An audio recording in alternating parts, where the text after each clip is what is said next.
João Feitosa arriva chez les Oliveiras peu avant le coucher du soleil, son chapeau de paille à la main, ses bottes lourdes du long chemin parcouru.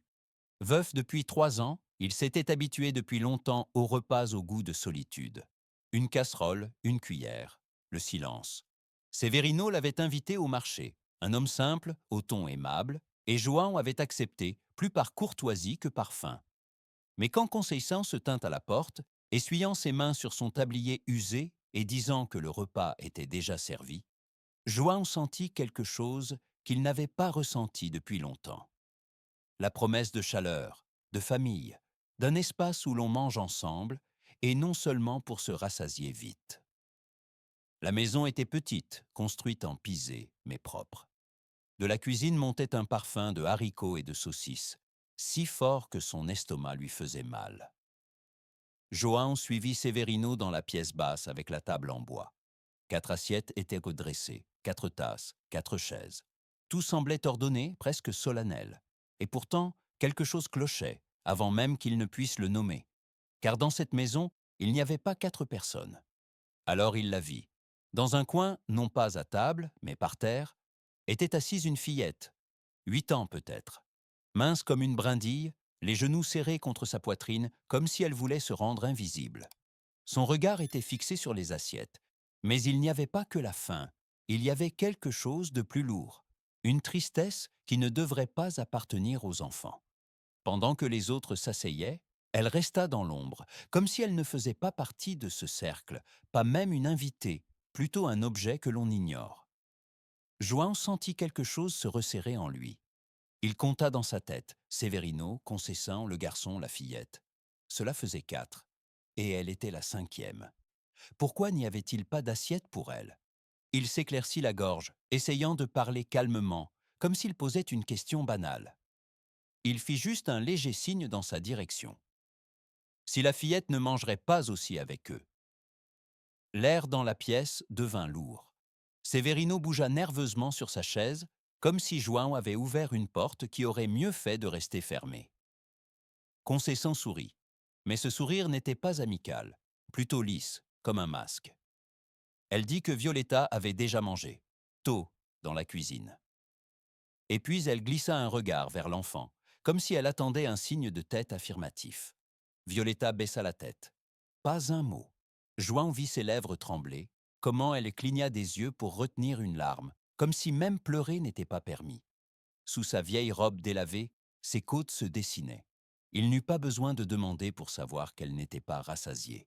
Il demanda à nouveau, cette fois plus directement, car il ne pouvait supporter ce spectacle. La table était assez grande. Pourquoi ne s'assiérait-elle pas ici? Severino balbutia quelque chose à propos de têtue et rebelle, qu'elle préférait manger seule.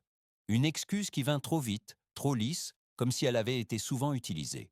Joam regarda à nouveau la fillette. Ses mains étaient des petites, mais couvertes de callosité, la peau de ses doigts gercée, comme si elle avait fait un travail que les adultes supporteraient à peine. Ses pieds étaient nus, crevassés aux talons. Son visage était poussiéreux, ses cheveux emmêlés. Et dans ses yeux résidait cette vigilance prudente que l'on ne voit chez les enfants que lorsqu'ils ont appris que tout faux regard avait des conséquences. João s'adressa à elle, non pas fort, plutôt comme on parle à un animal farouche qu'on ne veut pas effrayer. Si elle voulait venir manger à table avec eux. Pendant un bref instant, quelque chose s'illumina en elle, un minuscule éclair d'espoir. Puis son regard tomba sur les adultes et l'espoir se figea. Conceição grimace, une menace silencieuse. Violetta secoua la tête, à peine visible, comme quelqu'un qui n'ose pas contredire, mais obéit. Severino eut un rire forcé et fit un geste de la main, comme si tout était réglé. Il fallait manger avant que ça ne refroidisse. Mais João ne put avaler une bouchée. Chaque cuillère de haricots avait un goût amer, parce qu'il voyait l'enfant par terre, entendait son estomac grogner, même si personne n'en parlait. Les autres faisaient comme si c'était normal, comme si cela faisait partie de l'ordre du monde qu'une fillette soit assise à côté et regarde. João posa sa cuillère. Il sentit sa gorge se serrer, non seulement de colère, mais d'une vieille douleur qu'il croyait avoir enterrée depuis longtemps.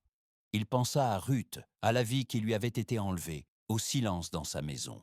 Et soudain, ce silence n'était plus seulement son destin, mais quelque chose qu'il voyait ici devant lui, un enfant seul au sein de sa propre famille. Il se leva, prit son assiette, qui était presque encore pleine, et ne retourna pas vers la porte, mais alla vers elle. Il s'assit par terre, juste à côté de Violetta, comme si c'était la chose la plus naturelle du monde. La pièce se figea. Pendant un instant, on n'entendit que la respiration des gens, le léger cliquetis des couverts qui s'était soudainement interrompu. Joan poussa l'assiette entre lui et la fillette. Il dit qu'il partagerait. Il lui tendit la fourchette. Violetta le fixa, comme s'il avait brisé une règle immuable. Un adulte par terre. Un adulte qui lui offrait à manger sans contrepartie, sans exigence. Ses mains tremblèrent lorsqu'elle prit la fourchette. Puis elle commença à manger, avec hâte et pourtant prudemment, comme si elle craignait que quelqu'un ne lui retire l'assiette l'instant d'après. Joan vit comment elle retenait chaque bouchée, comme si c'était quelque chose de précieux, quelque chose qui ne lui appartenait pas. Severino et Conceição semblaient embarrassés, comme s'ils s'étaient sentis pris sur le fait, mais ils ne dirent rien, car ils ne savaient pas quoi dire. Les deux autres enfants regardèrent avec confusion, comme s'ils voyaient pour la première fois que Violetta existait. Joan garda les yeux fixés sur la fillette, pas sur les adultes. Il voulait qu'elle sente qu'elle n'était pas seule, du moins pour ce moment. Quand elle eut fini, Violetta s'essuya la bouche du revers de la main. Un petit sourire incertain effleura son visage, si bref qu'il n'osait pas rester. Elle murmura un « merci », à peine audible. Et Joan sut à cet instant, avant même d'avoir un quelconque plan, qu'il n'oublierait pas cette scène. Que s'il se levait et partait maintenant, il ne pourrait plus se regarder en face. Quelque chose en lui devint silencieux et en même temps inébranlable. Il eut l'impression que cette petite main, qui tenait la fourchette, avait imperceptiblement saisi son cœur et le tenait fermement. Il ne comprenait pas pourquoi le monde permettait qu'un enfant vive ainsi, mais il comprit qu'il l'avait vu maintenant, et que voir engage. Cette nuit-là, João ne trouva pas le sommeil. Le hamac dans la pièce avant balançait légèrement, mais chaque fois qu'il fermait les yeux, le visage de Violetta apparaissait devant lui. Ce visage silencieux d'une enfant qui avait appris à n'attendre rien. L'obscurité dans la maison était calme, presque paisible. De la chambre des adultes venait une respiration régulière. Pour eux, la nuit était un repos. Pour João, elle était un espace rempli de questions qui ne donnaient aucun répit. Avant même l'aube, il entendit un léger bruit venant de la cuisine. Pas un bruit de vaisselle bruyant, plutôt un travail prudent, comme si quelqu'un craignait d'être là. L'eau coulait, la porcelaine heurtait la porcelaine. Joan se leva et marcha lentement le long du couloir. Dans la cuisine, il vit Violetta debout sur une vieille chaise pour atteindre l'évier. La faible lumière de la lampe tombait sur ses bras minces. Ses mains étaient rouges, rugueuses à force de frotter. Ses mouvements exercés, mécaniques, comme s'ils faisaient partie d'un quotidien qui n'était plus un jeu d'enfant depuis longtemps. Quand Joan prononça doucement son nom, elle sursauta. Une assiette vacilla dans sa main. Elle s'excusa immédiatement, beaucoup trop vite, beaucoup trop craintivement. Elle dit qu'elle voulait juste tout finir avant que quelqu'un ne se réveille. Sa voix n'était pas fatiguée, mais tendue, comme si la fatigue était un luxe qu'elle ne pouvait pas se permettre. Joan demanda pourquoi elle travaillait à cette heure et où étaient ses parents. Violetta répondit sans hésitation qu'il dormait. C'était toujours comme ça. Si elle ne faisait pas tout, sa mère se mettrait en colère. Joan s'approcha et vit les marques sur ses bras. Ce n'étaient pas des éraflures accidentelles, mais des marques sombres, anciennes et nouvelles à la fois. Il dit calmement que ce n'était pas bien. Immédiatement, Violetta tira ses mains derrière son dos, comme si elle avait montré quelque chose d'interdit. Elle dit qu'elle y était habituée. Depuis qu'elle était petite, elle faisait tout cela. Balayer, chercher de l'eau, cuisiner. Quand Joan dit qu'elle était elle-même encore petite, elle baissa le regard. Sur son visage, il y avait de la confusion, comme s'il avait prononcé quelque chose qui n'avait pas sa place dans son monde. Il s'assit sur une chaise à sa hauteur et lui demanda de raconter sa journée. Violetta hésita longuement, regardant sans cesse le couloir sombre où dormaient ses parents. Puis elle parla doucement, presque en murmurant. Elle se levait avant le lever du soleil, préparait le petit déjeuner, rangeait, travaillait toute la journée. Quand Joan demanda si elle mangeait aussi pendant ce temps, la réponse vint sans drame, sans plainte. Seulement s'il restait quelque chose. S'il n'y a rien, elle attend. Une colère silencieuse grandissait en João. Pas explosive, mais une prise de conscience claire et froide. Il demanda après les autres enfants. Violetta dit qu'ils avaient le droit d'apprendre et de jouer, parce que les enfants devaient être des enfants. Quand João répliqua que cela valait aussi pour elle, elle le regarda comme si elle entendait cette pensée pour la première fois. Elle raconta que son père disait toujours qu'elle était différente. Elle devait payer pour la nourriture et le toit au-dessus de sa tête. Être reconnaissante. Pendant un moment, João ne dit rien. Puis Violetta souleva lentement la manche de sa robe. Les bleus parlaient d'eux-mêmes. Elle dit que sa mère la battait pour qu'elle devienne correcte. Les mots sonnaient factuels, presque appris. João prit ses mains avec précaution, comme si elles pouvaient se briser, et dit qu'aucun enfant ne devait être traité ainsi. Que les enfants devraient être assis à table, rire et être aimés. Violetta secoua la tête, non pas par contradiction, mais par incrédulité. L'amour, tel que João le décrivait, n'existait pas dans son monde. Quand des pas lourds vinrent de la chambre, son corps se tendit immédiatement. João murmura qu'elle devait retourner au travail et lui demanda de le prévenir si quelqu'un lui faisait à nouveau du mal. Elle hocha la tête, mais il y avait du doute dans ses yeux. La confiance était quelque chose qu'elle n'avait jamais appris. Quand Severino apparut et lui intima sèchement de continuer, João comprit que ce n'était pas un malentendu. C'était un système basé sur le silence. Et à ce moment-là, il sut que la compassion seule ne suffirait pas. Détourner le regard n'était plus une option. Ce qu'il avait vu exigeait une décision. Le lendemain matin, un lourd silence planait sur la maison. Le petit déjeuner se déroula comme la veille au soir. Les mêmes gestes, les mêmes rôles, la même invisibilité. Violetta se tenait à l'écart, tendant le pain et les tasses, sans prendre place elle-même. João voyait tout maintenant d'un œil différent. Ce qui lui était apparu comme un pressentiment la première soirée s'était transformé en certitude durant la nuit.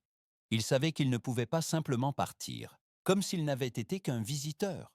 Alors que le soleil montait plus haut, João dit calmement, mais fermement, qu'il avait quelque chose à faire et devait aller en ville. Severino hocha la tête avec indifférence. Concessant lui jeta un regard scrutateur, comme si elle sentait que quelque chose n'allait pas. João prit congé, mais son regard chercha Violetta une dernière fois. Elle se tenait la tête baissée au bord de la pièce. Pendant un instant, leurs regards se croisèrent. Dans ce regard, il n'y avait pas de supplication, juste une acceptation fatiguée. Et c'est précisément cela qui lui transperça le cœur plus profondément que n'importe quelle imploration. En ville, João n'alla pas chez lui. Il alla directement au petit poste de police, où le délégué Antonio était connu comme un homme qui prenait le temps d'écouter. João s'assit en face de lui et raconta tout, sans embellir, sans pathos. Il parla de la table avec 4 assiettes, de l'enfant par terre, du travail de nuit, des bleus, de la faim. Il parlait lentement, mais chaque mot pesait lourd. Le délégué écouta en silence. Son visage ne changea guère, mais quand João eut fini, une tension planait dans la pièce. Antonio dit finalement que ce que João décrivait n'était pas un style d'éducation, mais de la négligence et de la violence, et qu'on ne devait pas ignorer une telle chose. Il proposa de l'accompagner immédiatement pour se faire sa propre idée. Sur le chemin du retour, presque personne ne parla. João ressentait un mélange de peur et de soulagement. Peur de ce qui allait arriver et soulagement de ne plus porter seul ce qu'il avait vu. Quand ils arrivèrent à la maison des Oliveiras, Severino travaillait dans la cour. Son sourire se figea quand il reconnut le délégué. Conceição apparut dans l'embrasure de la porte, nerveuse, s'efforçant d'être polie. Antonio demanda à voir Violetta. Lorsque la fillette se tint devant eux, mince et incertaine, João vit qu'elle s'approchait involontairement de lui. Le délégué s'accroupit, parla calmement, posa des questions simples. Quel âge elle avait? Ce qu'elle faisait toute la journée? Si elle mangeait avec la famille? Violetta répondit en hésitant, jetant sans cesse des regards vers ses parents. Mais quand Antonio dit qu'elle ne devait pas avoir peur, sa voix commença à trembler. Elle dit qu'elle ne mangeait que s'il restait quelque chose. Antonio lui demanda de retrousser ses manches. Le silence à ce moment fut oppressant. Les bleus étaient et visibles, incontestables. Severino commença à protester bruyamment, Concessant parla de malentendus, mais leur voix sonnait en creuse. La vérité se tenait entre eux, visible sur les bras d'une enfant. Le délégué se redressa. Sa voix était maintenant ferme. Il expliqua aux parents que ce qu'ils voyaient n'était pas justifiable, que cela aurait des conséquences. Puis, il se tourna de nouveau vers Violetta et lui demanda, très directement, où elle voulait être. La fillette trembla. Des larmes coulaient sur son visage. Elle regarda ses parents, puis João, et doucement, à peine plus qu'un souffle, elle dit qu'elle voulait partir avec João. Pendant un instant, le temps sembla s'arrêter. Conceição poussa un cri. Severino devint rouge de colère. Mais Antonio leva la main et expliqua clairement que la décision ne leur appartenait plus seulement. Soit ils accepteraient que Violetta parte pour l'instant avec João, soit l'enfant serait placé sous la tutelle de l'État et une procédure serait engagée. Violetta fit un pas de plus vers João. Sa petite main chercha son bras, comme si elle s'accrochait à quelque chose de solide qu'elle n'avait pas connu jusqu'alors. João sentit le tremblement de son corps et sut que ce pas était plus grand pour elle que tout le reste dans sa jeune vie. Quand ils quittèrent la maison, Violetta ne regarda pas une seule fois en arrière. João comprit que ce n'était pas une fuite. C'était le premier départ conscient d'une enfant qui avait appris qu'elle avait droit à une protection. Et tandis qu'ils marchaient le long de la route poussiéreuse, João savait que ce n'était que le début. Mais c'était le début dont ils avaient tous deux besoin. Le chemin vers la ferme de João Feitosa était silencieux. Les roues de la charrette grinçaient sur le sol sec, et Violetta était assise tout près de lui, le dos droit, les mains jointes sur ses genoux. Elle ne dit presque pas un mot. Ses yeux parcouraient nerveusement le paysage, comme si elle craignait que quelqu'un ne la rappelle à tout moment. João ne parla pas beaucoup. Il comprit que ce silence n'était pas de l'indifférence, mais de la prudence. Un enfant trop souvent déçu apprend d'abord à se taire avant d'espérer. Quand ils arrivèrent, Violetta s'arrêta. La maison était simple mais ouverte, avec un petit jardin devant et une porte qui ne grinçait pas comme un signal d'alarme. João lui montra les pièces, lentement, sans hâte. La cuisine sentait le bois et la chaleur. Dans la salle de séjour se trouvait une table avec suffisamment de chaises. Violetta resta immobile devant, comme si elle ne savait pas à quoi servir ces chaises. João posa une assiette sur la table, la remplit de nourriture et tira une chaise. Il ne dit rien de plus que de s'asseoir. Violetta hésita. Elle demanda doucement si elle avait vraiment le droit de s'asseoir là. João hocha la tête. Elle s'assit prudemment, comme si la chaise était fragile. Pendant le repas, elle s'arrêta, le regardant sans cesse, comme si elle attendait une instruction ou une limite. Ce n'est que lorsque João mangea lui-même qu'elle commença lentement, bouchée après bouchée, sans hâte, mais avec une attention qui montrait que manger n'avait jamais été une évidence pour elle. Après, il lui montra la petite chambre qu'il avait préparée. Un lit avec des draps propres, une fenêtre donnant sur la verdure. Violetta caressa la couverture, comme pour vérifier si tout cela était réel. Elle demanda si c'était vraiment son lit. João dit oui. Alors ses yeux se remplirent de larmes, non pas bruyamment, non pas dramatiquement, mais silencieusement, comme quelque chose qui pouvait enfin se libérer. Le soir, quand il fit sombre, João lui prépara des vêtements propres et lui expliqua calmement qu'elle pouvait prendre un bain. Violetta demanda si elle devait encore faire quelque chose après. Quand il répondit par la négative, elle parut confuse. Plus tard, alors qu'elle était au lit, elle ressortit encore une fois, pieds nus, incertaine. Elle demanda ce qu'elle devait travailler demain. João s'assit à côté d'elle et dit lentement, pour qu'elle comprenne chaque mot, qu'elle n'avait rien à faire ici. Qu'elle était là pour dormir, manger, apprendre, jouer. Violetta écouta, mais on voyait que son corps ne croyait pas encore à ces mots. Dans la nuit, elle se leva silencieuse comme une ombre et commença à ranger dans la cuisine. João la trouva là, ne fut pas effrayé, mais lui retira doucement la vaisselle des mains. Il la ramena au lit et resta assis jusqu'à ce que sa respiration devienne plus calme. Ce n'était pas de l'obstination qui la poussait, mais l'habitude. Le travail lui avait donné une sécurité, même si cela lui faisait mal. Les jours suivants, cela se répéta. Violetta demanda la permission avant de boire, avant de s'asseoir, avant de parler. Quand João élevait la voix, ne serait-ce que pour l'appeler d'une autre pièce, elle sursautait. Puis elle restait immobile, les épaules tendues, comme si elle s'attendait à une punition. João apprit à parler plus lentement, plus calmement, plus patiemment. Il savait que la confiance ne s'expliquait pas, mais se vivait. Un soir, Violetta posa une question qui l'avait longtemps préoccupée. Elle voulait savoir ce qu'elle devait faire pour avoir le droit de rester, comment elle devait payer pour la nourriture, le lit, les vêtements. João la regarda longtemps avant de répondre. Il dit que les enfants n'ont pas à payer pour être aimés, qu'elle pouvait rester parce qu'elle était là, pas parce qu'elle était utile. Violetta se tut. Dans son regard, il y avait un conflit entre une ancienne peur et une nouvelle possibilité. Ces jours n'étaient maintes pas une période de miracle. Il n'y eut pas de joie soudaine, pas de rire insouciant. Mais il y avait autre chose, de plus profond, une sécurité qui se construisait lentement en petits gestes. Une table où il y avait toujours une place libre, une porte qui se fermait le soir sans que personne n'ait à avoir peur, et un homme qui restait même si elle ne faisait rien. João comprit que le sauvetage ne se produisait pas dans de grands moments, mais dans la répétition du bien. Et Violetta commença, très doucement, à apprendre quelque chose de nouveau, qu'une maison peut être un endroit où l'on n'a rien à prouver. Les jours à la ferme avaient commencé à trouver un rythme silencieux lorsque le passé refit surface.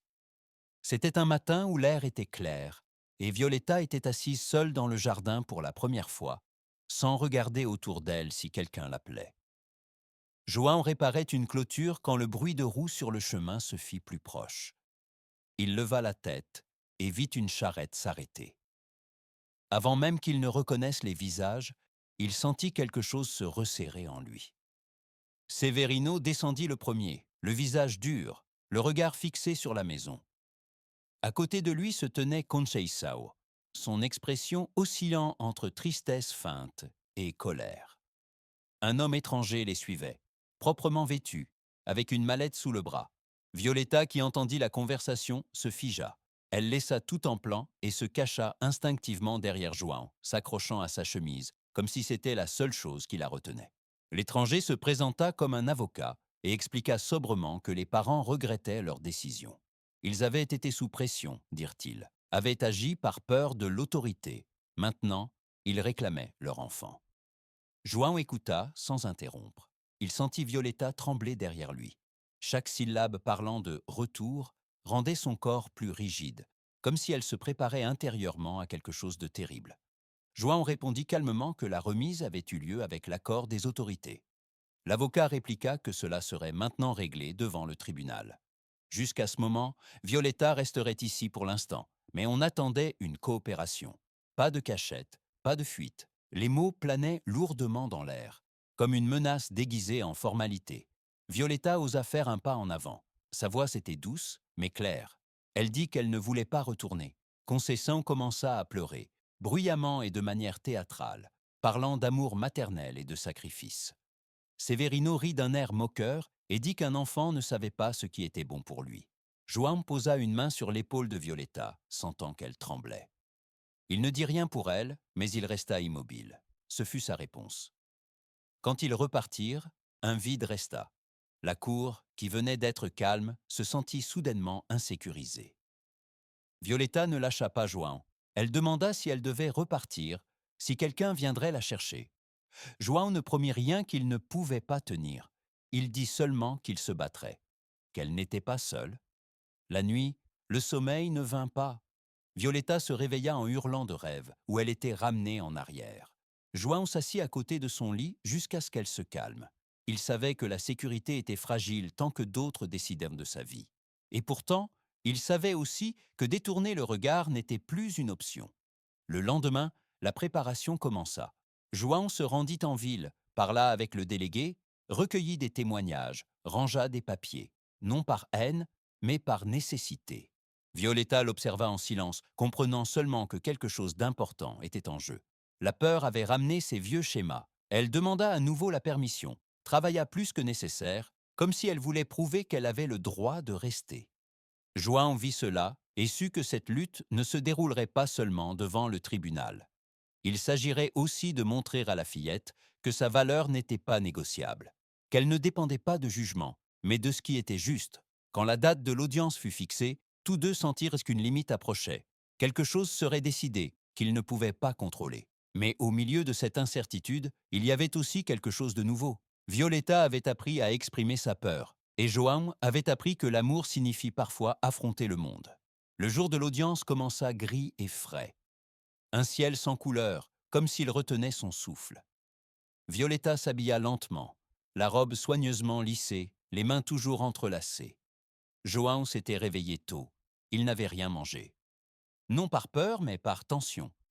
Les mots auraient du poids aujourd'hui, et il savait qu'ils n'étaient pas tous entre ses mains. Dans le palais de justice, ça sentait le bois et le papier. Des voix résonnaient doucement, des pas sonnaient étranges. Severino et Conceição étaient déjà assis là, accompagnés de leur avocat. Ils évitèrent le regard de Violetta. La fillette se tenait près de João, comme si la seule proximité pouvait empêcher qu'on ne l'emmène. Quand ils furent appelés, João sentit ses doigts se refermer sur sa main. Le juge écouta d'abord les parents. L'avocat parla de pauvreté, de surcharge, de malentendus, d'une famille qui aimait son enfant, même si elle avait fait des erreurs. Conceição pleura. Severino parla d'autorité et du fait qu'un étranger s'était immiscé. João écouta et sentit que les mots restaient à la surface. Ils expliquaient beaucoup de choses, mais ils n'expliquaient pas l'enfant par terre, la place vide à table, le travail de nuit. Puis ce fut le tour de João. Il parla calmement, sans colère. Il raconta ce qu'il avait vu, sans exagérer. 4 assiettes pour 5 personnes, une fillette qui ne demandait pas, mais attendait. Des bleus qui n'étaient même pas le fruit du hasard. Il dit qu'il n'était pas venu pour enlever un enfant à quelqu'un, mais pour en protéger un. Le délégué confirma ses déclarations. Les faits étaient maintenant là, ouverts, objectifs et lourds. Finalement, le juge appela Violetta à l'avant. Elle s'assit sur la petite chaise, les pieds pendant au-dessus du sol. Sa voix était douce, mais elle n'hésita pas. Elle raconta ses journées, le lever tôt, le travail, l'attente des restes. Elle dit qu'avec João, elle mangeait, dormait, apprenait, sans peur. Quand le juge demanda où elle voulait rester, elle se tut un instant. Puis elle regarda João et dit qu'elle voulait rester avec lui. Non pas parce qu'il lui promettait quelque chose, mais parce qu'elle se sentait en sécurité avec lui. Le silence se fit dans la pièce. Pas de larmes, pas d'interruption, juste ce mot, sûr. Le juge baissa les yeux sur ses documents, puis prononça la décision. La garde provisoire restait à João. L'enfant devait rester là. Violetta expira, comme si elle avait retenu son souffle longtemps. Dehors, devant le bâtiment, le ciel semblait un peu plus clair. Violetta serra João fort dans ses bras, sans demander si elle le pouvait.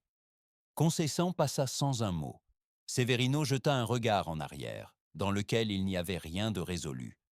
João savait que ce n'était pas une fin, mais c'était un arrêt. Un point fixe au milieu de l'incertitude. Sur le chemin du retour, Violetta resta silencieuse, mais son corps n'était plus tendu. Elle demanda si elle pouvait maintenant rester. João dit qu'elle resterait aussi longtemps qu'il pourrait dire quelque chose à ce sujet. Il ne promit pas l'avenir. Il promit seulement d'être là aujourd'hui. Et pour Violetta, cela suffisait. Les semaines suivant l'audience furent marquées par une étrange quiétude. En apparence, tout semblait en ordre, mais sous la surface, une tension persistait, que personne n'exprimait. João dormait plus légèrement qu'avant, se réveillant au moindre bruit. Violetta avait recommencé à sourire, mais les nuits ramenaient d'anciennes ombres. Parfois, elle sursautait, cherchait João dans l'obscurité, comme si elle devait s'assurer qu'elle était toujours là. Un soir, alors que le vent sec balayait les arbres, João sentit soudainement quelque chose d'étrange, une odeur âcre qui ne correspondait pas au poêle à bois, fumé. Il sauta, ouvrit la porte en grand et vit les flammes s'élever le long des rideaux du salon. Pendant un instant, il se figea, puis courut vers la chambre de Violetta. Elle était assise droite dans son lit, les yeux grands ouverts, le corps déjà contracté par la peur. João la prit sans un mot et la porta dehors. Dans la cour, la nuit était silencieuse. On n'entendait que le crépitement du feu. Violetta s'accrocha à lui. Son souffle était haletant. João ne la lâcha pas pendant qu'il puisait de l'eau du puits avec des seaux. Il lutta contre les flammes jusqu'à ce qu'elles se retirent, ne laissant que du tissu brûlé et de la suie. Quand tout fut fini, il vit la vitre brisée et sentit l'odeur âcre de kérosène. Ce n'était pas un accident. Violetta ne dit rien. Elle le savait depuis longtemps. La peur qu'elle avait si difficilement refoulée était revenue d'un coup. Cette nuit-là, elle dormit auprès de João, recroquevillée comme une enfant qui cherche protection. Il resta éveillé, avec la certitude que la haine du passé l'avait atteinte. Le matin, il se rendit en ville et signala l'incendie. Le délégué prit cela au sérieux, promit une protection et fit poster des gardes. Mais même avec la certitude de ne pas être seule, l'incertitude demeura. Violetta évitait les fenêtres, sursautait au moindre bruit. João essaya de maintenir la routine calme, parlait d'école, de plantes, de choses qui avaient un avenir. Mais il savait que cette menace ne disparaissait pas avec des mots. Quelques jours plus tard, la nouvelle arriva. Severino était mort. Une bagarre, de l'alcool, un couteau. La fin d'un homme qui n'avait jamais appris à lâcher prise. Conceição avait disparu. Personne ne savait où. Quand le délégué apporta les papiers, João et Violetta étaient assis côte à côte sur la véranda. Le soleil était bas, chaud et calme, comme si ce monde n'appartenait pas à ce qu'ils avaient vécu. João signa. D'une main calme, bien que son cœur battît comme à l'époque où il avait vu Violetta pour la première fois par terre. Violetta Feitosa. Son nom à elle. Elle le regarda comme si elle devait s'assurer que cela se produisait vraiment. Puis, elle pleura, non par peur, mais par soulagement. Le danger était passé, mais le souvenir restait. João savait que la sécurité prenait du temps. Mais à ce moment-là, quand Violetta posa sa tête sur son épaule et resta silencieuse, il sentit qu'elle avait fait un pas de plus. Non pas parce que tout allait bien, mais parce que personne ne pouvait plus la lui enlever. Avec la signature des papiers, rien ne changea d'un coup. La maison était toujours là, les murs portèrent les traces du feu, et les nuits n'étaient pas immédiatement calmes. Mais quelque chose de décisif s'était produit. La peur n'avait plus de nom qui pouvait frapper à la porte. Personne n'avait plus le droit d'enlever Violetta. Dans les premiers jours suivant l'adoption, Violetta parut prudemment heureuse, comme si elle ne faisait pas encore confiance à la paix. Elle appela désormais João doucement « père », parfois juste en murmurant, comme si elle devait d'abord s'exercer à ce mot. João ne la corrigea pas, ne précipita rien. Il savait que l'appartenance prenait du temps. La sécurité ne grandissait pas par des explications, mais par le retour quotidien de la même certitude, que quelqu'un restait. Quelques semaines plus tard, des parents de Severino firent leur apparition. Ils parlèrent de sang, de devoir, de famille. Leurs voix étaient fortes, leurs arguments froids. Violetta se tint derrière João, écouta, puis fit elle-même un pas en avant. Elle dit qu'elle voulait rester, non par défi, mais par clarté, que cet homme était son père. La discussion se termina rapidement. Le papier et la volonté étaient du même côté. Après, le silence se fit, vraiment silencieux. Les nuits ramenèrent le sommeil. Les fenêtres restèrent ouvertes. Violetta commença à se déplacer dans la cour, sans regarder constamment en arrière. Elle riait parfois, doucement, surprise d'elle-même. João l'observait et comprit que la guérison ne signifiait pas oublier le passé, mais que celui-ci perdait son pouvoir. Le quotidien prit forme.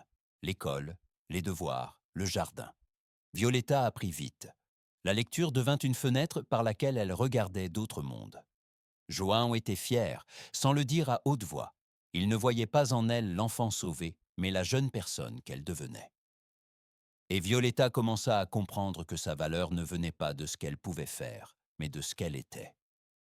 Ainsi passèrent les années. 10 au total. Violetta grandit, forte et attentive. João vieillit, plus lentement. Un jour, il commença à tousser, d'abord rarement, puis plus fréquemment. Il fit un signe de la main, continua. Mais Violetta vit le changement. Les rôles commencèrent doucement à s'inverser. Quand le médecin prononça la vérité, João ne dit rien au début. Il écouta, accepta les mots comme une mission silencieuse. À la maison, il ne le raconta pas tout de suite à Violetta. Il commença plutôt à lui montrer tout ce qu'il savait. Comment gérer la ferme, comment parler aux gens, comment dire non. Violetta comprit à un moment donné que c'était des préparatifs d'adieu. Quand elle finit par l'interroger, João dit seulement que personne ne restait éternellement, mais que l'amour perdurait. Violetta ne pleura pas bruyamment. Elle lui tint la main et écouta. Elle savait que l'homme qui l'avait sauvée lui laissait maintenant le plus important, la capacité de tenir seule, sans être seule. L'adieu vint doucement, non pas comme une rupture soudaine, mais comme un lent déclin. João s'affaiblissait, son souffle devenait plus court, ses pas prudents. Violetta resta à ses côtés, sans le presser, sans questions qui n'avaient pas besoin de réponse. Elle cuisinait, apprenait, travaillait au jardin et s'asseyait le soir auprès de lui sur la véranda où ils partageaient le silence. Dans ce silence, il y avait plus de proximité que dans beaucoup de mots. Un matin frais, João lui demanda de s'asseoir à côté de lui.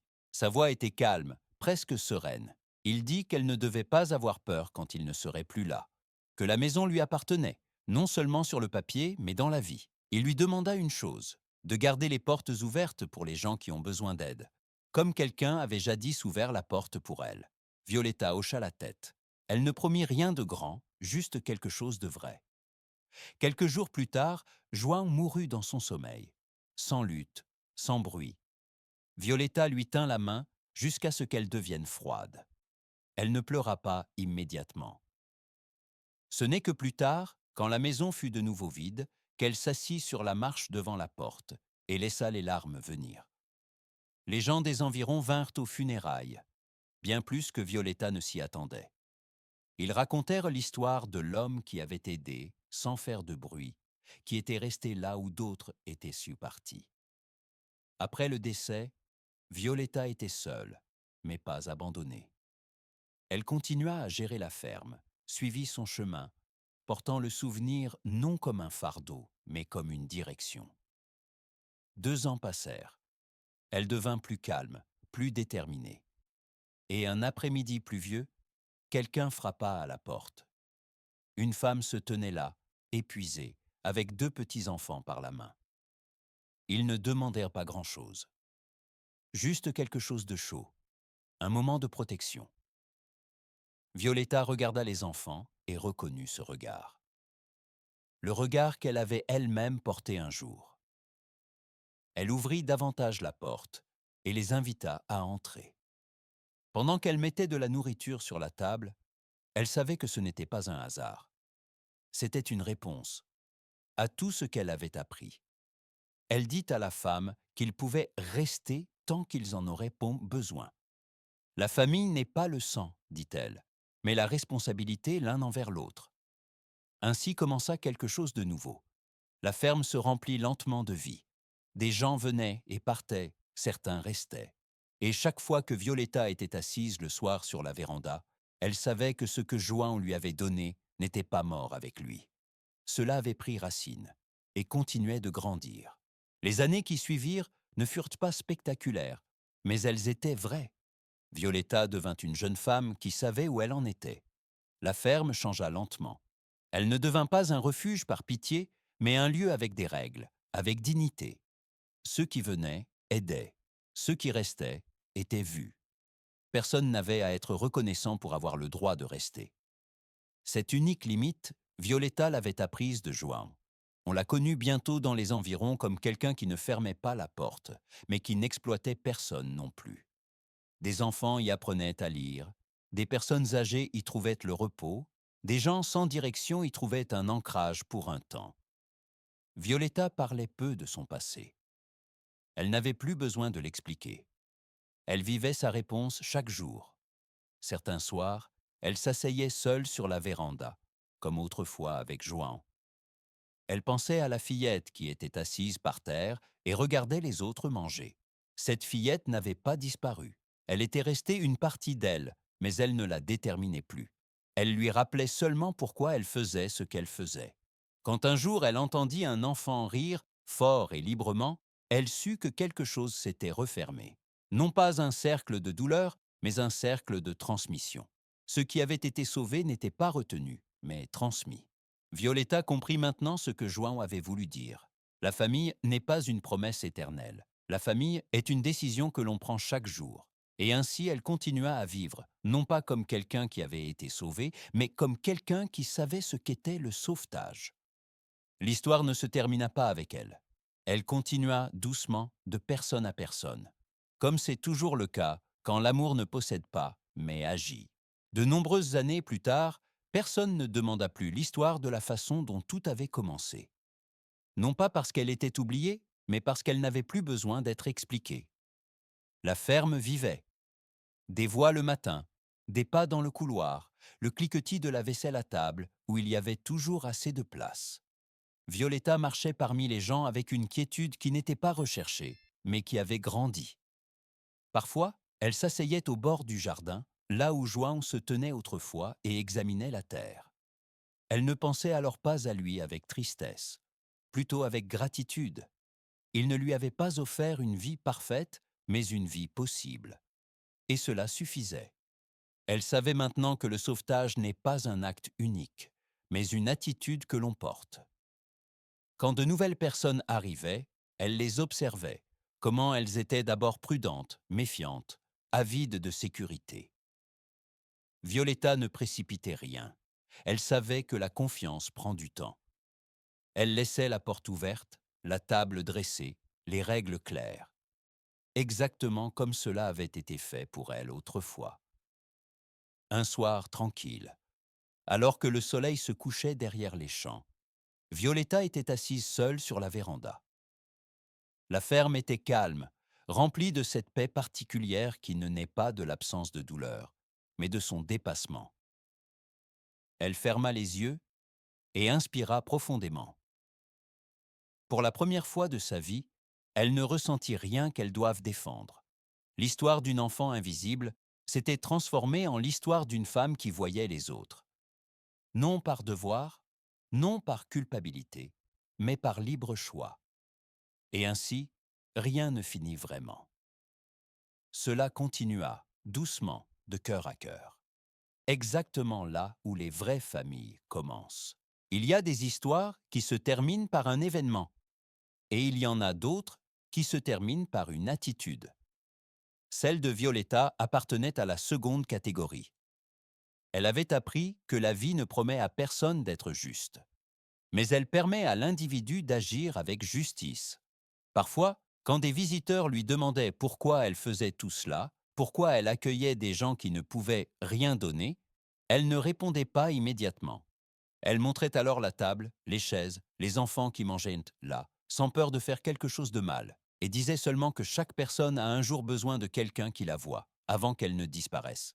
Violetta savait qu'elle ne pouvait pas faire revenir João, mais elle savait aussi que son action perdurait, non pas comme un souvenir, mais comme un mouvement. Chaque fois qu'un enfant s'endormait sans trembler, chaque fois que quelqu'un était rassasié, sans avoir à se justifier, chaque fois que quelqu'un restait, simplement parce qu'il avait le droit de rester. Ainsi se referma le cercle définitivement, non pas avec des mots, non pas avec de la gratitude, non pas avec du pathos, mais avec quelque chose de plus fort, la constance. La décision silencieuse de faire ce qui est juste, même quand personne ne regarde. Et peut-être était-ce précisément cela le véritable sauvetage. Non pas celui d'une seule enfant, mais la certitude que la bonté peut être transmise, qu'elle apprend, marche et demeure, juste là où quelqu'un a le courage de ne pas détourner le regard.